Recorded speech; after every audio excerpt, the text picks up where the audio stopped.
we haven't seen you since 2016, so Happy New Year. I hope you've had a great 2017 thus far. I am your host, the Deacon David Shealy. Thank you for tuning in. We have a jam-packed show for you today. Plus, you're going to witness some primetime sports history coming up later in the show. But we're going to start things off in the GSU Sports Arena. Georgia State Lady Panthers hosting Appalachian State last night. Here's Jada Lewis. Here's Jada Lewis right here with the steal. She's going to come up with the first points of the game, and she's got 19 or more in the past few games. She's on fire right now. Also with 19 points is Maddie Story. She only made 6 shots last night, but 5 of those were from downtown. That girl good. Ladies and gentlemen, I want to tell you right now, this was a physical basketball game. And so physical. Watch out, big fella. That's me on the camera sitting on the floor. Almost got ran over. I hang on, though. Pretty strong. Let's go ahead to the second half. Georgia State did their best to stay in the game, but the Lady Mountaineers were just able to pull away with a 67-63 win. Georgia State falls to 5-12 and 1-5 in conference play.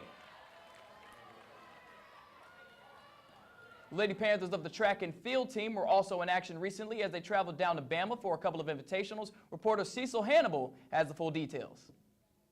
Georgia State women's track and field traveled to Birmingham, Alabama this past Friday for the UAB Blazer Invitational. The Panthers also competed in the Vulcan Invite the following day. Head coach Chris England released a statement on how his team performed, saying, quote, "I am very pleased with how the team competed at UAB. In the team's first competition of 2017, the runners, throwers, and jumpers were able to knock off the cobwebs as we worked towards the Sun Belt Indoor Championship. LaPortia Wells was able to set a school record, meet record, and conference record in addition to winning 4 events over 2 days. Her success motivates her teammates as well." The Panthers will return to Birmingham on January 22nd for the Emory Complex Invitational. For continuous coverage of women's track and field, follow Primetime on Twitter. From Primetime Sportz, I'm Cecil Hannibal. LaPortia Wells' performance at UAB earned her this week's Sun Belt Field Athlete of the Week award, so congratulations to her. Moving into a more serious topic, if you're connected with us on Facebook or Twitter, we reported that guard Justin Seymour is no longer with the Georgia State men's basketball team due to ineligibility. So how did this come about and why? Well, reporter Joey Redmond went out and found some answers. Senior guard Justin Seymour for the men's basketball team is not likely to wear a Georgia State athletics jersey again, according to reports inside the athletics department, due to some academic eligibility issues while studying for his graduate degree in African American Studies, with one report specifically mentioning that he is, quote, completely done. Inside the African American Studies program, they require athletes to maintain at least a 15 credit hour semester, with GPA requirements fluctuating depending on numerous factors in order to remain eligible for athletic play. The NCAA does not have any specific requirements for athletes in graduate programs. The only requirements come from each of the universities specifically. No word yet on what Seymour did to become ineligible. So far in his season, he averages 22.2 minutes per game and leads the team in field goal percentage. For Primetime Sports, I'm Joey Redmond.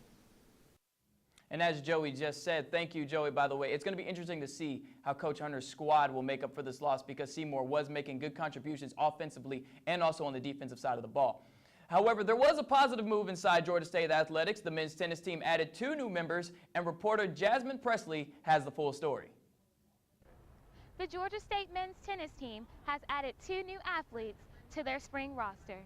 Head coach Brett Ross led the team to a 17-6 fall season record and has announced Quentin Coulade and Bailey Showers as the 2 new enrollees. Definitely showing us a lot in practice. We've only had, a week of practice here, but they look really good and definitely bringing some good competition to practice. And I think everybody wants to play, and that's going to be a tough decision for me because we have a lot of good players this year. Quentin Coulade played in the French League and Open tournaments in 2015-16. He's from France. He's just very dedicated to his tennis, very self-motivated. Went to a good academy over there, so he's got really good technique, and I'm really excited about it. And Atlanta native Bailey Showers is ranked in the top 5 in Georgia. According to the tennisrecruit.net, he is also a 4-star athlete.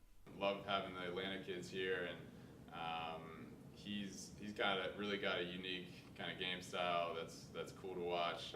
the most confident we've been here. This is my third year, and I feel like this is definitely the best team that we've had. We have the most talent we've had.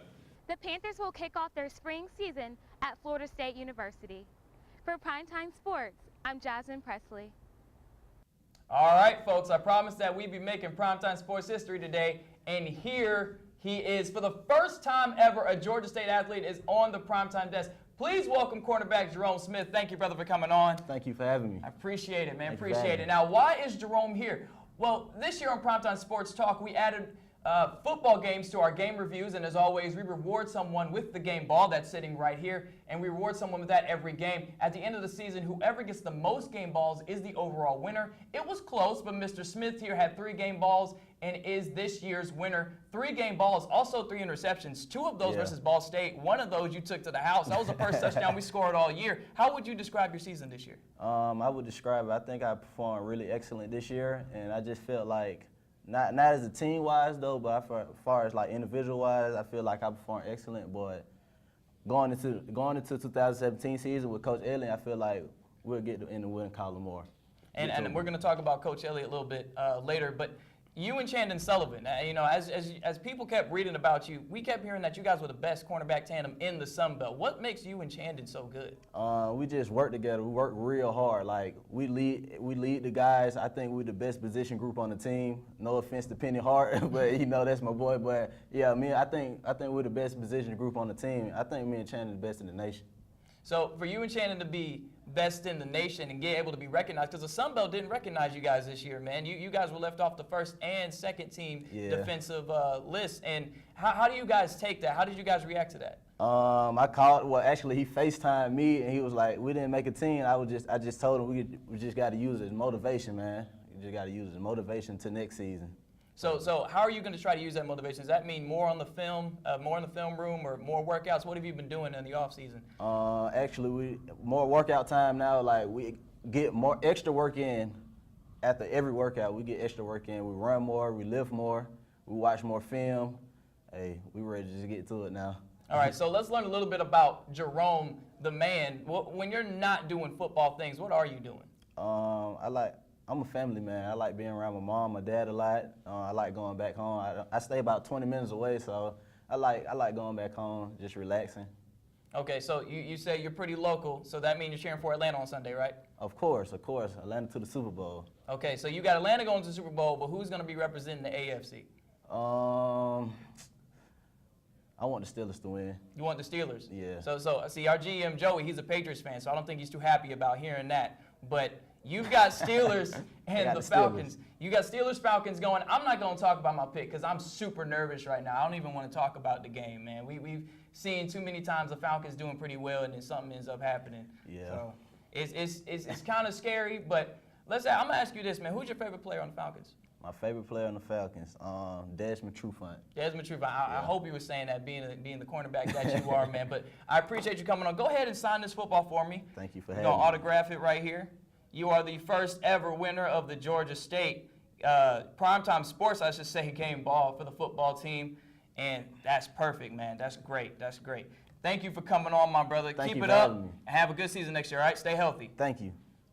So as you heard Jerome and I just discussed, Coach Sean Elliott is now the head football coach for GSU. He has since completed hiring new assistant coaches. Here's Malik Brown with a breakdown of who these coaches are. Georgia State football will look a little different next season. New players, a new stadium, and to finish it off, an entire new coaching staff. After a 3-8 season under Trent Miles, Georgia State is looking for a fresh start to the team as they try to stay competitive in the Sun Belt Conference. Headlining the new coaching staff is head coach Sean Elliott. He spent his last 7 seasons at South Carolina as co-offensive coordinator and led the team to 5 straight bowl games. Nate Fuqua was named the defensive coordinator for Georgia State. He was formerly the defensive coordinator for the Wofford Terriers and helped them to a 10-4 record in 2016. His defense ranked 5th in the nation in total defense, 6th in scoring defense, and 12th in rushing defense. The new play caller for the offense will be Travis Trickett. Travis was the offensive coordinator for Florida Atlantic before joining Sean Elliott's staff and helped the school set records for rushing yards and rushing touchdowns. There are also new position coaches for the team, and Sean Elliott had nothing but good things to say about them. he says, in quote, "I set out to hire coaches who will raise the level of the program, and I'm very pleased with the staff we have put together. I love guys with a lot of energy and passion for coaching football who can relate well to the student athletes. That's what all these guys bring." For more on Georgia State sports news, I'm Malik Brown. A big welcome to Georgia State for those guys, and a big congratulations to baseball head coach Greg Frady. He is now a member of the Georgia Dugout Club Hall of Fame. Reporter Caleb Johnson was there for the induction ceremony. Greg Frady. That is the sound of the newest inductee to the Georgia Dugout Club Hall of Fame. Coach Frady now joins former Panther baseball coach Mike Hurst in the hall. This award is the most recent recognition of the outstanding abilities Frady demonstrates as a coach on the baseball diamond. People are aware of what you do. You know, that your actions and your words mean something to people. And so I take that seriously. I love everything about coaching. And to be the coach at Georgia State is a great sense of pride for me. I had a lot of great experiences internationally, but I have also had a lot of great experiences at the college level. So I value both. Though he is humble about his achievements, Coach Frady is the winningest head coach in Georgia State history, leading the Panther baseball team to 6 30-win seasons. However, as expected, he's not willing to take all the credit. I look at it like this, is that being in a Hall of Fame means you got to work with a lot of very, very good people that accomplish a lot of great things. It marked a period of time, and people want to remember that. I think it's a wonderful thing. It's a great honor. I realize that at the point of something like this, you represent a lot of people. In his 11th season running the show here at Georgia State, Coach Frady and the Panther baseball team will take on the Thundering Herd of Marshall February 17th here at the GSU Baseball Complex. For Primetime Sports, I'm Caleb Johnson. Thank you all so much for joining us today. Be sure to come out to the sports arena tomorrow afternoon as the men's and women's basketball teams will host Coastal Carolina in doubleheader action. If you can't make it, we'll have live updates for you on our Twitter account at Prime Sports with a Z, so make sure to follow us. Have a safe and healthy week, and I will see you next Friday. Yeah.